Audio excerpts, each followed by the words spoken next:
നമ്മൾ ഈ രാജ്യത്തെ തിരിച്ചുപിടിക്കുക തന്നെ ചെയ്യും പ്രിയപ്പെട്ടവരെ. എങ്ങനെയാണെന്നല്ലേ നോക്കൂ. പ്രതീക്ഷകൾ ഒരിക്കലും അസ്തമിച്ചു പോകരുത്. ഓരോ ചെറുതരിയും നമ്മളിങ്ങനെ കത്തിച്ചുകൊണ്ടേയിരിക്കണം. ഓരോ മുദ്രാവാക്യവും നമ്മൾ വിളിച്ചുകൊണ്ടേയിരിക്കണം. നിങ്ങൾക്കതിന് സാഹചര്യം ഉണ്ടാവില്ലായിരിക്കാം. അപ്പോൾ നിങ്ങളൊരു സ്റ്റാറ്റസ് ഇടണം. അങ്ങനെ എങ്ങനെയാണോ ഈ രാജ്യത്തെ തിരിച്ചുപിടിക്കാനുള്ള മഹത്തായ യജ്ഞത്തിന് നിങ്ങളുടെ പങ്കാളിത്തം ചേർത്ത് വെക്കാൻ കഴിയുക, അതുപോലെയൊക്കെ ചേർത്ത് വെക്കണം.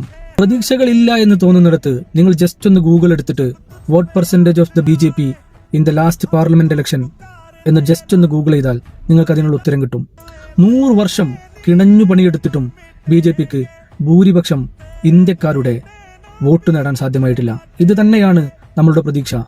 ഇതൊരു പൊളിറ്റിക്സിനപ്പുറത്തേക്ക് പൊളിട്രിക്സ് വർക്ക് ചെയ്തപ്പോൾ ബാക്കിയുള്ളവരെ വിഭജിച്ച് അവർ വോട്ട് കേന്ദ്രീകരിച്ചപ്പോൾ ഉണ്ടായ സ്വാഭാവികമായ പ്രതിഭാസമാണ്.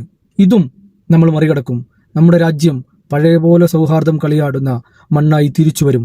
അതിന് പ്രതീക്ഷാ നിർഭരമായ പ്രവർത്തനങ്ങളാണ് വേണ്ടത്. ജസ്റ്റ് ഒരു സ്റ്റാറ്റസ് വെക്കാനാണ് സാധ്യമാവുക എങ്കിൽ അത് വെച്ചുകൊണ്ട് നമ്മൾ പ്രതിഷേധങ്ങളിൽ പങ്കാളികളാവുക, മനുഷ്യരെ ഉണർത്തുക.